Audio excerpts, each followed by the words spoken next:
পেন্টাগনের গোপন আস্তানা আর তেল আবিবের মোসাদ সদর দফতরের নিখুঁত হিসাব নিকাশ উল্টে দিয়ে আজ মাঝ আকাশে এক অদৃশ্য মহাপ্রলয় ঘটে গেছে। এবার সরাসরি ওয়াশিংটন আর ইসরায়েলের যৌথ গোয়েন্দা অক্ষের কোমর ভেঙে দিল তেহরানের ছায়া ফৌজ। ইরানের ফার্স প্রদেশের এক দুর্ভেদ্য ও গোপন আস্তানায় বসে যে ভয়ঙ্কর অন্তর্ঘাত আর ভিআইপিদের হত্যার ছক কষেছিল সিআইএ ও মোসাদের টপ এজেন্টরা, তা এক পলকেই গুড়িয়ে দিয়েছে ইরানি কাউন্টার ইন্টেলিজেন্স। পশ্চিমাদের বাতাসে নিখুঁত এবং ডেডলি ফাঁদ কিভাবে খোদ তাদের ওপরই এক মরণ কামড় হয়ে ফিরে এলো, তেল আবিব আর হোয়াইট হাউসের জেনারেলরা তা এখনও বিশ্বাস করতে পারছেন না।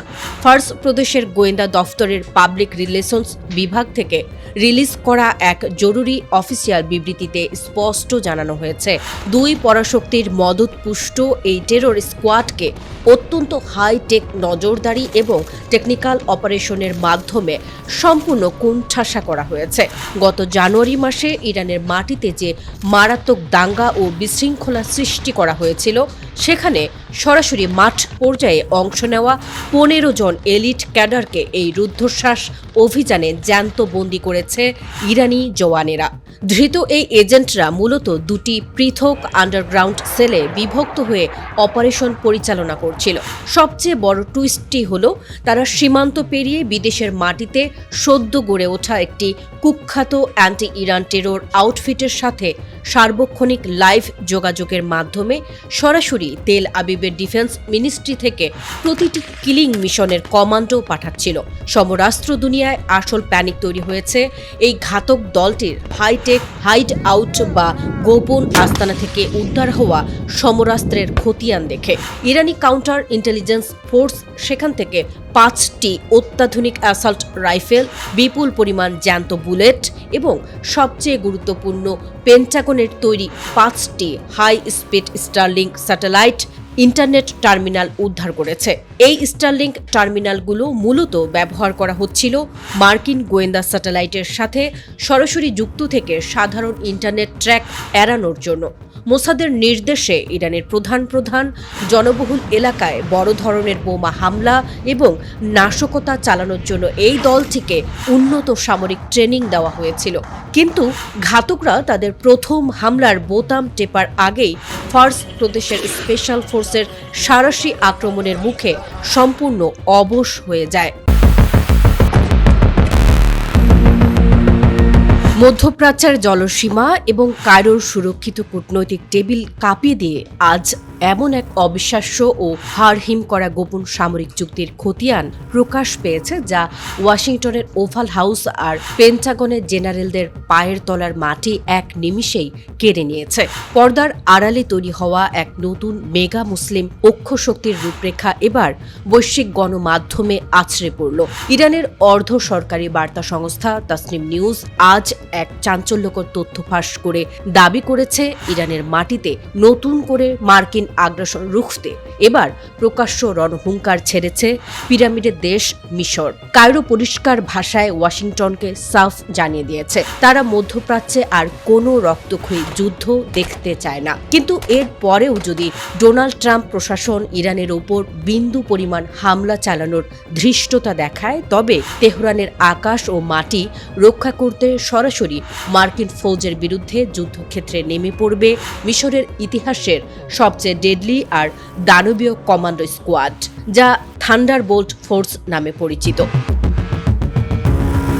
ইসলামাবাদের অত্যন্ত গোপন ও কৌশলগত কূটনৈতিক চালের উপর ভিত্তি করে তেহরান ও ওয়াশিংটনের মধ্যকার এই মনস্তাত্ত্বিক যুদ্ধ এখন এক নতুন মোড় নিয়েছে। পাকিস্তানের সেনাপ্রধান জেনারেল আসিম মুনির অতি সম্প্রতি তেহরানের মাটিতে পরপর দুটি হাই লেভেল রুদ্ধদ্বার বৈঠক শেষ করার পর ইরানের পররাষ্ট্রমন্ত্রী আব্বাস আরাকচি কাতার, ওমান এবং সর্বশেষ মিশরের পররাষ্ট্রমন্ত্রী বদর আবদেলাত্তের সাথে এক রুদ্ধশ্বাস জরুরি ফোনালাপে অংশ নেন। এই আলোচনার মূল কেন্দ্রবিন্দু ছিল হরমুজ প্রণালী অবরুদ্ধ অবস্থা থেকে মুক্ত করা এবং ইরানের ওপর থেকে মার্কিন নিষেধাজ্ঞা তুলে নেওয়ার বিনিময়ে পরমাণু কর্মসূচির এক সমতা ভিত্তিক রফা। কিন্তু এই সমঝোতা প্রক্রিয়ার আড়ালেই কায়রোর পক্ষ থেকে ট্রাম্প প্রশাসনকে বারবার সতর্ক বার্তা পাঠানো হচ্ছিল যুদ্ধ পরিহার করার জন্য।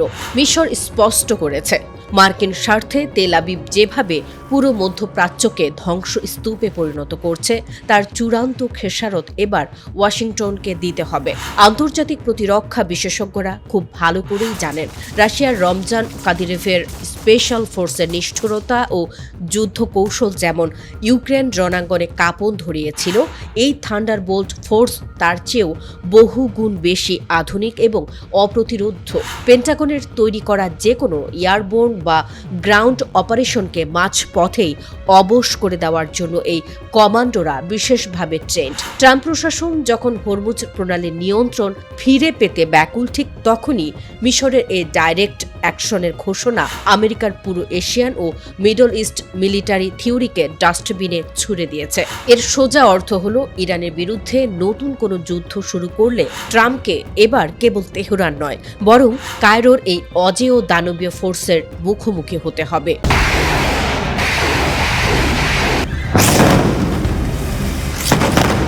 40 দিনের এক রক্তক্ষয়ী হাইব্রিড যুদ্ধের পর বিজয়কে হাতের মুঠোয় নিয়ে এবার যুক্তরাষ্ট্র আর ইসরায়েলকে জাহান্নামের পথ চিনিয়ে দিচ্ছে ইরান। ইসলামী বিপ্লবী গার্ড বাহিনী বা আইআরজিসির প্রধান ব্রিগেডিয়ার জেনারেল আহমদ ওয়াহিনীর একটি হুঙ্কার মুহূর্তেই কাঁপিয়ে দিয়েছে ওয়াশিংটন ও তেল আবিবকে। তিনি স্পষ্ট সতর্ক করে বলেছেন, ইরানের উপর নতুন কোনো আঘাত এলে তার পাল্টা জবাব হবে ধ্বংসাত্মক এবং জাহান্নামী।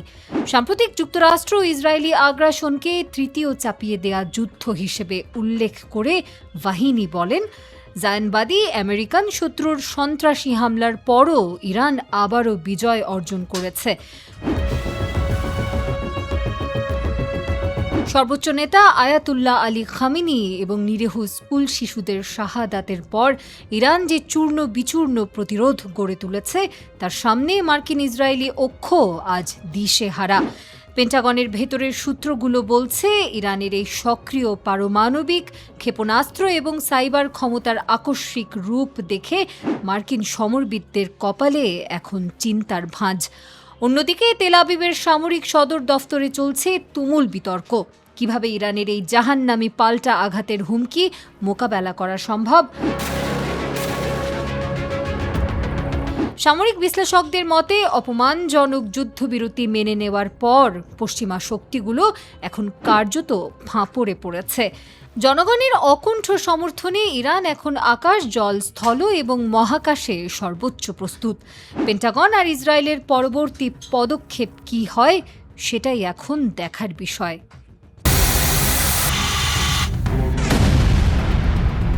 ইসরায়েল লেবানন উত্তেজনার মধ্যেই এবার লেবাননকে মুক্ত করতে কোমর বেঁধে নেমেছে ইসলামী প্রজাতন্ত্র ইরান। নিজেদের শক্তিশালী আঞ্চলিক খেলোয়াড় হিসেবে প্রতিষ্ঠিত করা তেহরান এবার সাফ জানিয়ে দিয়েছে, হিজবুল্লাহ একা নয়, বরং তাদের ছায়া সঙ্গী হয়ে আছে পুরো ইরান। শনিবার হিজবুল্লাহ মহাসচিব শেখ নাইম কাশেমের উদ্দেশ্যে দেয়া এক বার্তায় ইরানের পররাষ্ট্রমন্ত্রী আব্বাস আরাকচি বলেন, ন্যায় বিচার ও স্বাধীনতাকামী যে কোনো আন্দোলনের পাশে সব সময় থাকবে তেহরান, আর সেই তালিকায় সবচেয়ে অগ্রাধিকার পাবে হিজবুল্লাহ। সর্বোচ্চ নেতা আয়াতুল্লাহ আলী খামেনির পদাঙ্কই অনুসরণ করে চলেছে ইরান। খামেনির অঙ্গীকার রাখতেই হিজবুল্লাহর পাশে তেহরান ছায়ার মতো অবস্থান করছে বলেও জানান আরাকচি। তিনি আরও জানান, ইরান ও যুক্তরাষ্ট্রের মধ্যকার উত্তেজনা কমাতে আগুনের মধ্যস্থতাকারীরা সক্রিয় হলেও শুরু থেকেই তেহরান পরিষ্কার জানিয়ে দিয়েছে, লেবাননে যুদ্ধবিরতি ছাড়া কোনো সমঝোতা সম্ভব নয়।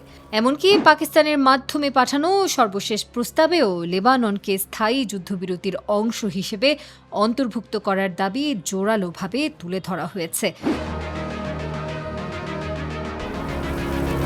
ইরানের বার্তা স্পষ্ট, লেবাননের মাটিতে ইসরায়েলি আগ্রাসন চলতে থাকলে ওয়াশিংটনের সঙ্গে কোনো চুক্তির পথই সহজ হবে না। মধ্যপ্রাচ্যের উত্তপ্ত ভূ রাজনীতিতে তাই নতুন করে জেগে উঠছে এক বড় প্রশ্ন। হিজবুল্লাহকে ঘিরে ইরানের এই প্রকাশ্য অবস্থান কি কেবলই কূটনৈতিক চাপ, নাকি আরও বড় কোনো আঞ্চলিক সংঘাতের আগাম সতর্কবার্তা